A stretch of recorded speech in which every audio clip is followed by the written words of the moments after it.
Ассалому алейкум дӯстон. Имрӯз мо дар бораи рангҳои гуногун бо забони русӣ суҳбат мекунем. Баъзе аз онҳоро шумо аллакай медонед ва баъзе аз рангҳо барои шумо нав хоҳанд буд. Шумо ҳайрон мешавед, ки чӣ қадар вақт лозим аст то ин номи рангҳоро аз худ кунед.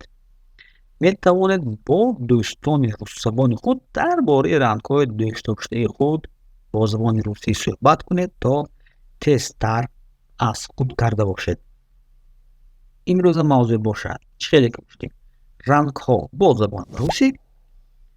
Албатта подписаться, лайк ва поделиться. Рафтем дӯстон. Дар оғоз бояд мо ба худ аниқ кунем, ки цвет — ин ранг, цветов — ин рангҳо. Цветы — ин гулҳо ва инро набояд мо цветы ва цветовро аралаш кунем. Хоб, мегузарем ба рангҳо.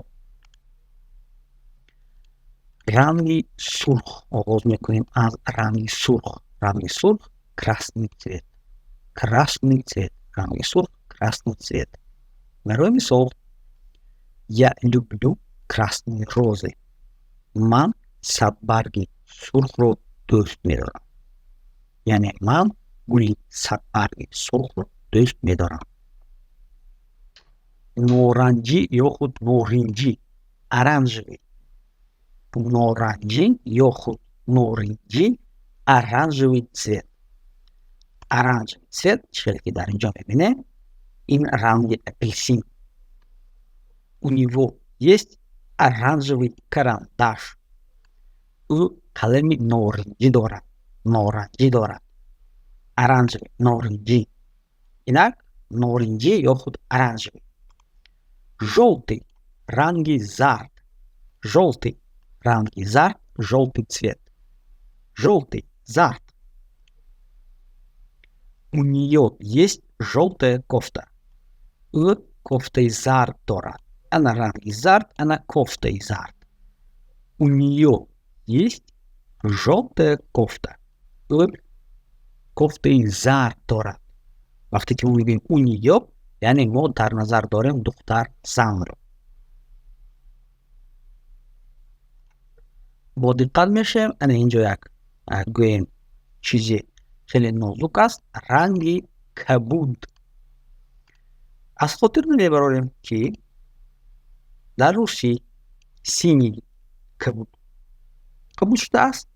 Инчунин голубой ҳам кабуд қабул шудааст. Барои чӣ?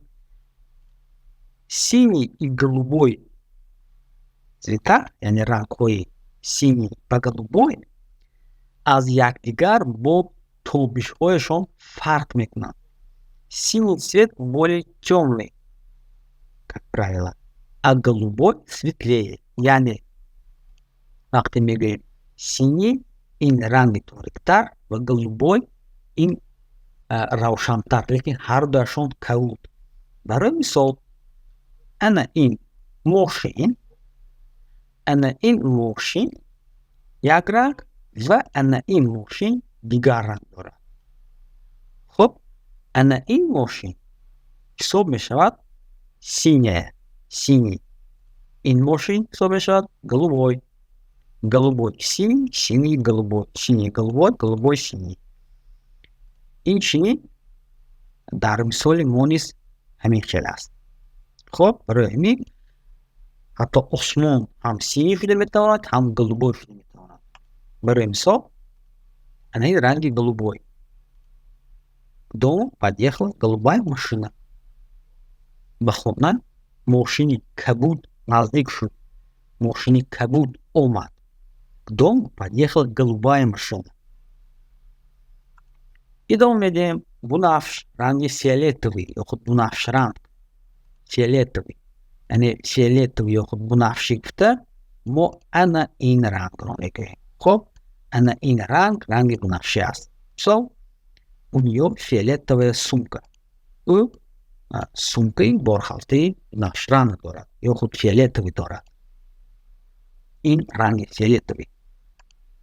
سیاه черный, ранги سیاه رو همون بدانیم. ранги سیاه черный цвет. ранги سیاه черный цвет. К этому платью подойдут черные туфли. Она черные туфли. به این کرته туфли سیاه راست می آید. و افضل سیاه راست می آید. К этому платью подойдут черные туфли. سفید белый, ранги سفید, белый цвет. ранги سفید, белый цвет. در آسمان ابرهای سفید حرکت میکنند یا شنا میکنند. سفید белый, белые облака, ابرهای سفید. коричневый قهوه رنگ یا خود قهوگی. коричневый یعنی رنگی که به кофе مانند. خب у него коричневые ботинки. او افضل قهوه رنگ قهوگی دارد. یعنی кофейный цвет هم میگویم. ранги голубый, розовый. розовый. Ее платье розового цвета. لباس او ранги голубый دارد. голубый розовый. ранги голубый розовый цвет. розовый цвет. ранги голубый. Ее платье розового цвета. لباس او ранги голубый دارد. اینک برای آنکه شما رنگ‌ها را با زبان روسی در خاطر خوب داشته باشید، انا این نمود گویم گفتار هست. برای مثال каждый охотник желает знать, где сидит фазан. یعنی هر یک رنگ گویم انا همین گفتار این گفتار با هر یک کلمه این گفتار با یک رنگ آغاز می شود. خب برای همین اگر شما رنگ های روسی را در خاطر نگاه داشتن خواهید میتوانید این گفتار را از خود کنید. یعنی каждый охотник желает знать, где сидит фазан. مثال каждый حرف К красный, охотник О оранжевый, желает Ж желтый, знать З зеленый, где Г голубой, С сидит, символ Ф фазан фиолетовый. Хо его пурпурный. Каждый охотник желает знать, где сидит фазан. Красный, оранжевый, желтый, зеленый, голубой, синий, фиолетовый.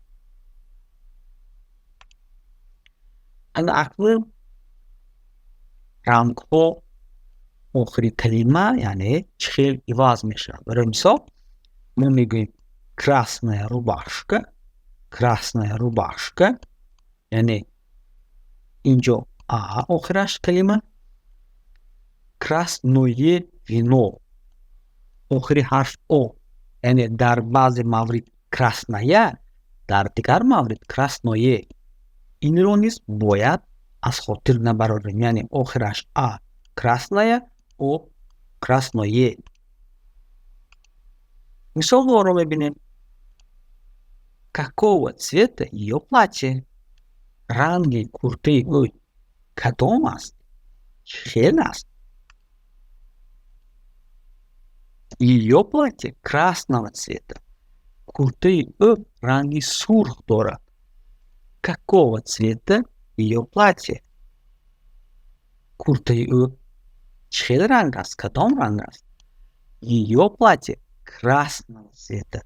کرته او رنگی سرخ دارد. какого цвета небо? آسمان چه رنگ دارد؟ небо голубое. آسمان کبود است. какого цвета небо? небо голубое. آسمان کدام رنگ را دارد؟ آسمان رنگی کبود دارد.